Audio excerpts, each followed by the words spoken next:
따라하겠습니다. 거룩한 두려움. 거룩한 두려움. 거룩한 두려움이라는 제목으로 함께 세 번째 시간 은혜 나누도록 하겠습니다. 두려움은 나쁜 것이 아닙니다. 그러나 그 두려움을 우습게 여기면 큰 화를 당할 수도 있습니다. 지난 7월 31일 홍콩 고층 빌딩에서 아찔한 사진을 촬영해서 온 프랑스의 인플루언서가 홍콩 거청 건물에서 추락해 숨지는 사고가 있었습니다. 무려 68층 되는 홍콩 트레군더 타워에 올라가 사진 찍다가 초고층 빌딩을 오르는 익스트림 스포츠를 하던 중에 추락사한 것입니다. 요사이 묻지마 칼부림으로 인해 모두가 두려움을 떨고 있을 때 그 두려움은 더 조심하게 하는 두려움입니다. 두려움은 괜히 주신 것이 아닙니다. 두려움이 우리를 보호하기에 무조건 나쁜 것이 아닙니다. 그러나 그 두려움에 압도되어 아무것도 못하고 사는 것은 하나님이 주신 두려움이 아닙니다. 여러분, 우리가 믿는 자로서 파괴적인 두려움을 없애기 위해서는 하나님의 음성을 들어야 합니다. 성경에 두려워 말라는 말씀이 365번이나 기록되어 있는 데에는 이유가 있습니다. 아무리 마음대로 산다고 해도 들어야 할 음성은 들어야 살게 되어 있습니다. 신명기 6장 4절에서 9절에 이스라엘아 들으라, 우리 하나님 야훼는 오직 유일한 야훼시니 너는 마음을 다하고 뜻을 다하고 힘을 다하여 내 하나님 야훼를 사랑하라. 오늘 내가 내게 명하는 이 말씀을 너는 마음에 새기고 내 자녀에게 부지런히 가르치며 집에 앉았을 때든지 일어날 때든지 이 말씀을 강론할 것이며 너는 또 그것을 내 손목에 메어 기호로 삼으며 내 미간에 붙여 표로 삼고 또 내 집 문설주와 바깥문에 기록할지니라 라고 말씀합니다. 히브리어로 쉐마를 해석하면 들으라 이스라엘이란 뜻입니다. 이것은 반드시 들어야만 하고 순종해야 한다는 말씀입니다. 오늘 하나님이 하나님의 말씀을 하시기 시작할 때, 그리고 그 하나님의 말씀이 우리에게 들려오기 시작할 때 파괴적인 두려움에서 자유로워질 수 있습니다. 거룩한 두려움을 가진 사람들은 위대한 하나님 앞에서의 두려움을 가집니다. 하나님에 대한 두려움을 가집니다. 그런 두려움을 가진 자들은 하나님의 음성에 즉각 순종하게 되어 있습니다. 오늘 거룩한 두려움 마지막 시간을 함께 나누길 원합니다. 첫 번째로, 거룩한 두려움을 가진 사람은 하나님을 기억합니다. 사람들이 무서웠던 기억이 있으면 더 이상 그대로 행동하지 않습니다. 이것을 심리적으로 말하면 트라우마, PTSD라고 합니다. 물에 대한 안 좋은 기억이 있으면 물에 들어가는 것에 공포를 느끼고, 개에 대해서 안 좋은 기억이 있으면 개에 대한 공포를 느낍니다. 하나님을 기억하는 사람은 하나님에 대한 두려움과 무서움보다 은혜를 기억합니다. 그러나 거룩한 두려움을 가진 사람은 은혜만 기억하지 않습니다. 하나님의 말씀을 기억합니다. 모세가 죽은 이후에 여호수아는 모세와 동일하게 가나안 땅을 이스라엘에게 주겠다고 맹세하신 하나님을 믿고 들어가서 그 땅을 차지하면 된다는 약속을 받았습니다. 신명기 31장 7절 이하에 모세가 여호수아를 불러 온 이스라엘의 목전에서 그에게 이르되 너는 강하고 담대하라. 너는 이 백성을 거느리고 야훼께서 그들의 조상에게 주리라고 맹세하신 땅에 들어가서 그들에게 그 땅을 차지하게 하라. 그리하면 야훼 그가 내 앞에서 가시며 너와 함께 하사 너를 떠나지 아니하시며 버리지 아니하시리니 너는 두려워하지 말라, 놀라지 말라 라고 말씀합니다. 그는 이 시기에 두려워하고 소심하고 열등감에 사로잡혀 있었습니다. 과거 노예 신분으로서 안 좋은 기억도 있고 미래에 대한 불안으로 떨던 사람이었습니다. 그도 그럴 것이 모세라는 강력한 지도자 뒤에 세워지는 사람이었기에 자신의 능력으로는 아무것도 할 수 없을 것이라는 두려움이 엄습해 온도 당연합니다. 여호수아는 이스라엘 최고 지도자가 됐다는 생각에 박수치며 좋아할 상황이 절대 아니었습니다. 왜냐하면 자신의 부족함을 너무나 잘 알고 있었기 때문입니다. 성경이 소개하는 여호수아는 모세의 시종으로 소개될 만큼 작은 자였습니다. 12정탐꾼으로 선발되어 돌아와 긍정적인 보고를 할 정도로 믿음은 훌륭한 사람이었습니다. 하지만 지금은 상황이 다릅니다. 자신이 믿고 의지했던 모세가 없고 그 모세의 위치에 자신이 서 있기 때문입니다. 이제 백성들을 앞장서 인도해야 할 상황에 처했습니다. 능력 있는 모세가 백성들을 인도할 때 저들이 어떻게 한지 여호수아는 잘 알고 있었습니다. 모세 앞에서 백성들이 틈만 나면 원망하고 불평했습니다. 나같이 부족한 사람이 어떻게 저들을 약속의 땅으로 인도할 수 있단 말인가 하는 마음에 불안해서 잠을 이룰 수가 없었습니다.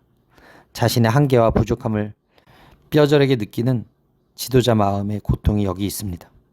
얼마나 두려워 떨었으면 하나님께서 그의 사역 초기에 나타나셔서 직접 말씀해 주셨습니다. 여호수아 1장 2절에서 6절에 내 종 모세가 죽었으니 이제 너는 이 모든 백성과 더불어 일어나 이 요단을 건너 내가 그들 곧 이스라엘 자손에게 주는 그 땅으로 가라. 내가 모세에게 말한 바와 같이 너희 발바닥으로 밟는 곳은 모두 내가 너에게 주었노니 곧 광야와 이 레바논에서부터 큰 광 곧 유브라데 강까지 해쪽 속의 온 땅과 또 해지는 쪽 대해까지 너의 영토가 되리라. 내 평생에 너를 능히 대적할 자가 없으리니 내가 모세와 함께 있었던 것 같이 너와 함께 있을 것임이라. 내가 너를 떠나지 아니하며 버리지 아니하리니 강하고 담대하라. 너는 내가 그들의 조상에게 맹세하여 그들에게 주리라 한 땅을 이 백성에게 차지하게 하리라. 하나님이 여호수아를 통해 보여주신 그 첫 기적은 요단강이 갈라지는 이적이었습니다. 여호수아 4장 18절에 여호와의 언약궤를 맨 제사장들이 요단 가운데에서 나오며 그 발바닥으로 육지를 밟는 동시에 요단물이 본 곳으로 도로 흘러서 정과 같이 언덕에 넘쳤더라. 200만 명이 넘는 이스라엘 백성이 범람하는 요단강 앞에 서 있는 모습을 떠올려 보십시오. 하나님의 언약궤를 맨 제사장들이 이 발을 강물에 담그자 상류에서 내려오던 물이 끊겨 쌓이고 마른 땅이 펼쳐졌습니다. 요단강 기적은 영적 각성과 부흥을 위하여 하나님이 행하신 일이었습니다. 이스라엘 백성들은 살아계신 하나님의 임재 앞에서 압도당하고 앞으로 가나안 정복에 있어 큰 확신을 얻을 것입니다. 여호수아 4장 20절에서 24절에 여호수아가 요단에서 가져온 그 12돌을 길갈에 세우고 이스라엘 자손에게 말하여 이르되 후일에 너희의 자손들이 그들의 아버지에게 묻기를 이 돌들은 무슨 뜻이니까 하거든 너희는 너희의 자손들에게 알게 하여 이르기를 이스라엘이 마른 땅을 밟고 이 요단을 건넜음이라. 너희의 하나님 야훼께서 요단물을 너희 앞에서 마르게 하사 너희를 건너게 하신 것이 너희 하나님 야훼께서 우리 앞에 홍해를 말리시고 우리를 건너게 하신 것 같았으니 이는 땅의 모든 백성에게 야훼의 손이 강하신 것을 알게 하며 너희가 너희의 하나님 야훼를 항상 경외하게 하려 하심이라 하라. 이 놀라운 사건은 이스라엘 백성이 잊지 말아야 했기에 하나님께서는 요단강 기적을 기억하도록 명령하십니다. 오늘 본문에서 가장 강조되는 장면은 이스라엘 12지파에서 한 명씩 뽑힌 12명이 12개의 돌을 가져다 세우는 것입니다. 여호수아 4장 19절 이하에 첫째 달 10일에 백성이 요단에서 올라와 여리고 동쪽 경계 길갈에 진침해 여호수아가 요단에서 가져온 그 12돌을 길갈에 세우고 이스라엘 자손들에게 말하여 이르되 후일에 너희의 자손들이 이 돌들이 무엇인 뜻이냐 하거든. 하나님이 요단강을 건너면서 기념물을 세우라고 하신 이유는 하나님이 하신 위대한 일을 기억하도록 하기 위함입니다. 여호수아 4장 7절은 또한 이렇게 기록합니다. 이 돌들이 이스라엘 자손에게 영원히 기념이 되리라 하라 하시니라. 왜 우리는 하나님의 위대한 일을 기억해야 합니까? 하나님을 항상 경외하기 위해서입니다. 사람은 쉽게 잊어버리는 죄의 본성이 있습니다. 특히 좋은 일들은 잊어버리고 아픈 일들만 떠올리는 경향이 있습니다. 하나님은 의도적으로 하나님이 하신 위대한 일을 잊지 않고 자손들도 잊지 않도록 하라고 하신 것은 지금도 하나님이 역사하실 수 있다는 갈망, 즉 사모함을 가지기 위함입니다. 이것이 역사가 주는 교훈입니다. 여호수아 4장 24절 하반절에는 너희가 너희의 하나님 야훼를 항상 경외하게 하려 하심이라 라는 말씀이 나옵니다. 여호수아 4장 24절에 이는 땅의 모든 백성에게 여호와의 손이 강한 것을 알게 하시며 너희가 너희 하나님 야훼를 항상 경외하게 하려 하심이라 하라. 하나님의 위대한 역사는 믿는 자들을 위해서만이 아닙니다. 이어지는 여호수아 5장 1절을 보면 이렇게 기록되어 있습니다. 요단 서쪽의 아모리 사람의 모든 왕들과 해변의 가나안 사람의 모든 왕들이 야훼께서 요단물을 이스라엘 자손들 앞에 말리시고 우리를 건너게 하셨음을 듣고 마음이 녹았고 이스라엘 자손들 때문에 정신을 잃었더라. 하나님은 전능하신 역사가 당시 가나안 전역에 알려지게 하셨습니다. 우리는 정신을 잃었다는 이 고백을 라합에게서 이미 들은 적이 있습니다. 여호수아 2장 9절 이하에 야훼께서 이 땅을 너에게 주신 줄을 내가 아노라. 우리가 너희를 심히 두려워하고 이 땅 주민들이 다 너희 앞에서 간담이 녹나니 이는 너희가 애굽에서 나올 때에 야훼께서 너희 앞에서 홍해물을 마르게 하신 일과 너희가 요단 저쪽에 있는 아모리 사람의 두 왕 시온과 옥에게 행할 일 곧 그들을 진멸시킨 일을 우리가 들었음이라. 우리가 듣자 곧 마음이 녹았고 너희로 말미암아 한 사람이 정신을 잃었나니 너희의 하나님 야훼는 위로는 하늘에서도 아래로는 땅에서도 하나님이시니라. 교회가 힘이 잃어갈 때 세상은 하나님이 어디 있냐고 조롱합니다. 말라기 당시 사람들조차 하나님의 말씀대로 사는 사람들이 희귀했습니다. 제사장들도 현실에 타협하고 하나님을 존중하지 않았습니다. 하나님께 불순종했습니다. 말라기 선지자의 권면을 듣지 않고 형식적인 신앙생활을 했습니다. 지금이 그렇지 않습니까? 세상 사람들은 교회에 더 이상 희망을 두지 않습니다. 지금만큼 교회의 영향력이 추락한 때가 없었습니다. 이스라엘 백성들은 선민으로서 하나님의 존전 앞에서 항상 하나님을 경외하며 살아야 했는데 그 당시나 오늘의 문제는 하나님을 너무 가볍게 생각하는 피상적인 신앙생활과 경건생활을 하는 데 있습니다. 하나님을 만난 사람은 하나님을 그렇게 대하지 않습니다. 이사야 선지자는 성전에서 기도하고 있는데 하나님의 영광이 성전에 가득했습니다. 천사조차도 하나님을 볼 수 없어서 얼굴을 가리고 거룩하다 거룩하다 거룩하다라고 말합니다. 그때 이사야는 이렇게 고백합니다. 이사야 6장 5절에 그때 내가 말하되 화로다 나여 망하게 되었도다. 나는 입술이 부정한 사람이요 나는 입술이 부정한 백성 중에 거주하면서 만군의 야훼이신 왕을 배웠음이로다 하였더라. 이것이 바로 하나님을 경외하는 자의 모습이요 태도입니다. 하나님을 경외하는 사람은 이사야처럼 하나님 앞에 엎드려 경배합니다. 이것은 노예의 두려움이 아닙니다. 온 땅의 주인 되신 하나님을 높여드리고 그 앞에서 낮아지려는 마음입니다. 지극히 존경하고 사랑하는 하나님을 만났을 때 나오는 반응입니다. 예배자의 모습이 그래야 한다는 것입니다. 하나님의 은혜를 기억하는 사람의 태도가 바로 이런 모습입니다. 하나님은 이스라엘에게 12도를 세우라고 명하셨습니다. 하나님이 하신 위대한 일을 기억하게 하시기 위함입니다. 우리가 고난과 연단 가운데에서 담대할 수 있는 것은 바로 하나님이 계시는구나, 하나님이 보호하시고 지키시는구나, 거기서 오는 담대함이 생기는 것입니다. 이것은 여호수아에게만 주어지는 약속이 아닌 우리 하나님의 약속입니다. 오늘과 하나님 만나십시오. 하나님의 은혜를 기억하십시오. 여러분 마음에 여호수아에게 주신 그 강함과 담대함을 주실 것입니다. 두 번째로 거룩한 두려움을 가진 자는 겸손합니다. 말라기 선지자 시대 사람들은 공경하지 않았습니다. 하나님께 드리는 예물도 공경함 없이 경외도 없이 드렸습니다. 이방신과의 딸과 결혼하고 조강지차를 벌였습니다. 말로 하나님을 대적했습니다. 하나님의 것인 봉헌물과 11조를 도적질했습니다. 하나님은 교만한 자들과 악을 행하는 자들을 지푸라기 같을 것이라고 말합니다. 말라기 3장 1절에 만군의 야훼가 이르노라 보라 용광로 불 같은 날이 이르리니 교만한 자와 악을 행하는 자는 다 지푸라기 같을 것이라. 그 이르는 날에 그들을 살라 그 뿌리와 가지를 남기지 아니할 것이로되. 겸손과 거룩한 두려움은 서로 연결되어 있습니다. 하나님을 두려워하면서 진정으로 겸손하지 않는 사람이나 진정으로 겸손하면서 하나님을 두려워하지 않는 사람은 없습니다. 하나님을 두려워하면 불법에서 떠나게 됩니다. 이는 불법을 저지르는 자는 하나님을 경외하지 않는 사람들이라는 말입니다. 예수님도 불법을 저지른 자에게 이렇게 말씀하셨습니다. 마태복음 7장 23절에 그때 내가 그들에게 밝히 말하되 내가 너희를 도무지 알지 못하니 불법을 행하는 자들아 내게서 떠나가라 하리라. 예수님은 불법을 행한 사람에게 떠나라 말씀하셨습니다. 그러나 말라기 선지자는 하나님을 경외하는 자에게 치려는 광선이 비칠 것이라고 말합니다. 말라기 3장 2절에 내 이름을 경외하는 너에게는 공의로운 애가 떠올라서 치려는 광선을 비추리니 너희가 나가서 외양간에서 나온 송아지와 같이 뛰리라. 잠언에는 경외함과 짝을 이루며 성경에서 자주 보는 말이 바로 겸손입니다. 잠언서 22장 4절에 겸손과 야훼를 경외함의 보상은 재물과 영광과 생명이니라. 겸손한 자들에게 재물과 영광이 임하겠다는 것입니다. 성경은 하나님을 두려워하고 겸손한 자들에 대한 복이 많이 기록되어 있습니다. 예수님 제자들은 대부분 도망쳐 숨은 와중에 아리마대 사람 요셉은 유대 지도자들과 로마 당국의 위협에도 아랑곳하지 않고 빌라도를 찾아가서 예수님의 시신을 요청할 정도로 담대했습니다.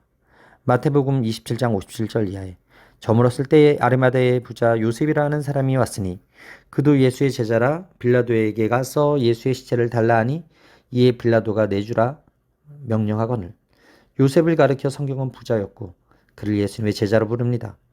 아리마대의 요셉은 부자였지만 사람보다 하나님을 두려워하는 예수님의 제자였습니다. 하나님을 진정으로 두려워하는 이들은 탐욕의 덫에 걸리지 않습니다. 아브라함도 부유했지만 믿음의 조상이 되었고 이삭도 파는 곳마다 무물에 터져 나왔으며 농사를 지으면 100배나 복을 받았습니다.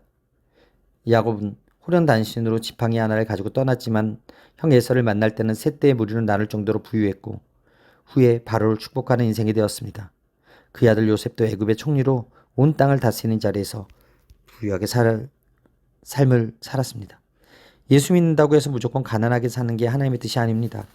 부유함은 겸손한 자에게 주어지는 보상이라고 성경은 분명히 말씀합니다. 또한 하나님을 경외하는 자들에게는 생명이 길어지고 장수할 것이라고 약속하고 있습니다. 잠언 9장 11절에 나 지혜로 말미암아 내 날이 많아질 것이요 내 생명의 해가 내게 더하리라. 여러분 장수하고 싶으십니까? 오래 살고 싶으십니까? 거룩한 하나님의 존전 앞에서 겸손하게 낮아지시기를 바랍니다.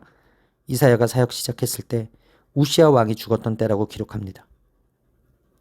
우시아 왕은 16살의 나이에 유다의 왕에 대해 52년간 왕위를 가지고 있던 사람입니다. 성경은 그에 대해 처음에는 긍정적으로 평가했습니다. 하나님이 형통하게 하심으로 그가 통치하는 동안에 경제가 튼튼했고 성들이 강성했고 강한 군대 육성으로 선조들이 빼앗긴 영토를 수복했습니다.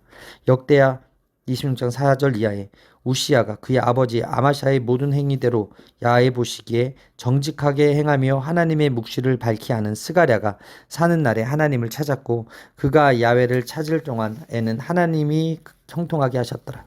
그의 이름이 널리 퍼지게 된 것은 하나님이 함께 하셨기 때문이라고 성경은 말합니다.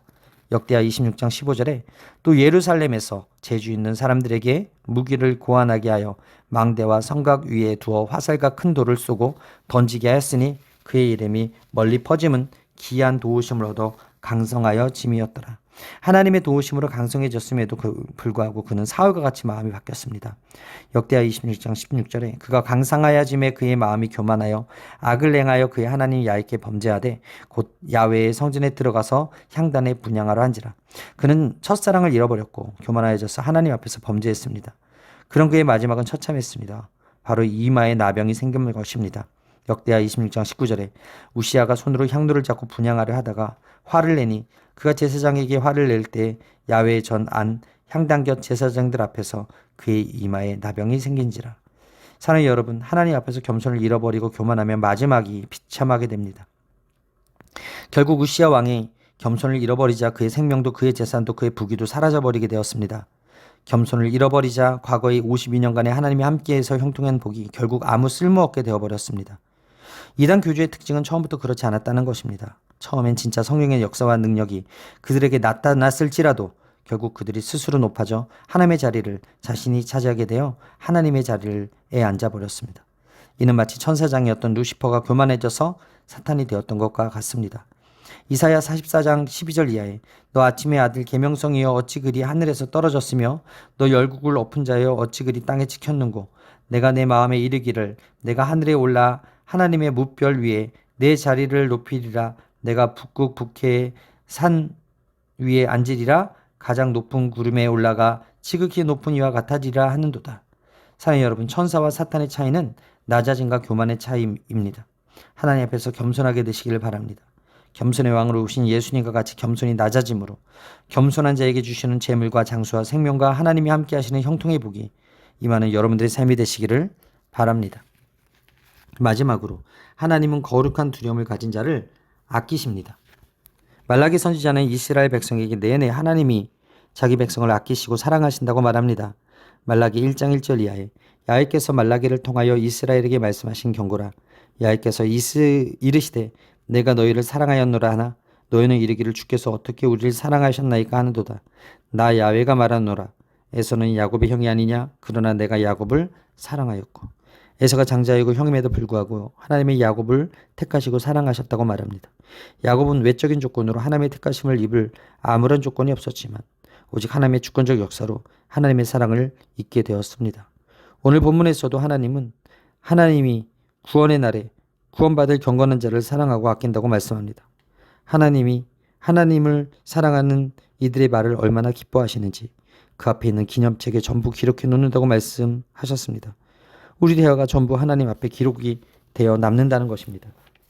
어린아이를 키우는 부모님들은 어릴 적 아이들이 쓴 일기와 편지를 버리지 않고 모아놓는 분이 계십니다.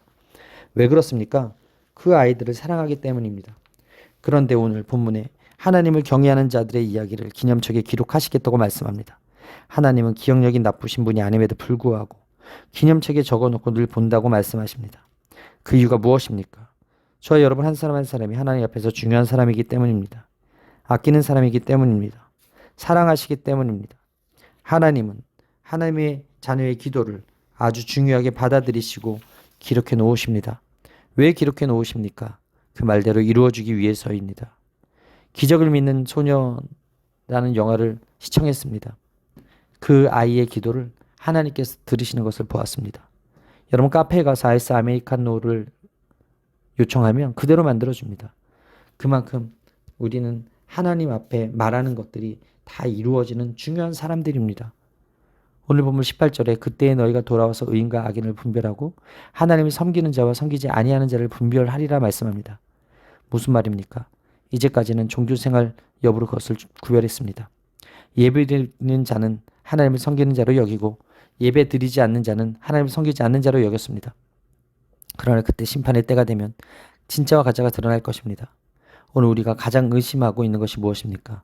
말라기 선지자 시대에 이스라엘 백성과 같이 하나님 앞에 정직하게 살며 말씀을 붙잡고 인내하는 것이 과연 소용이 있을까라는 것입니다. 점점 더 많은 학생들이 주일에 교회에 와서 예배드리기보다는 학원에 가서 보충 수업 받고 도서관에 가서 영어 단어 한 개라도 더 외우는 것이 유익하다고 생각하고 있습니다.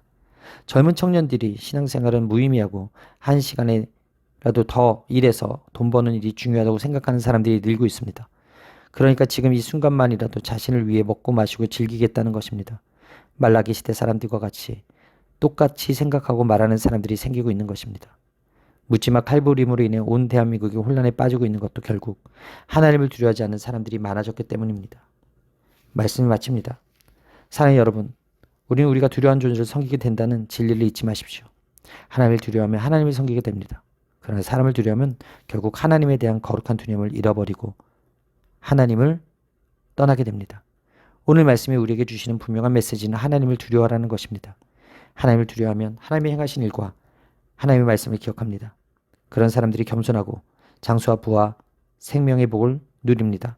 무엇보다도 하나님이 저와 여러분들을 귀히 보신다는 것입니다. 이 거룩한 두려움을 품어 유익하지 않는 것들을 내버리고 하나님의 말씀에 순종함으로 거룩한 길에서 벗어나지 않는 저의 여러분들의 삶이 되시기를 바랍니다. 선포하고 축복합니다. 하나님 말씀을 기억할지어다. 하나님 앞에서 겸손하게 낮아질지어다. 거룩한 두려움을 가지고 살지어다. 그렇게 살지어다.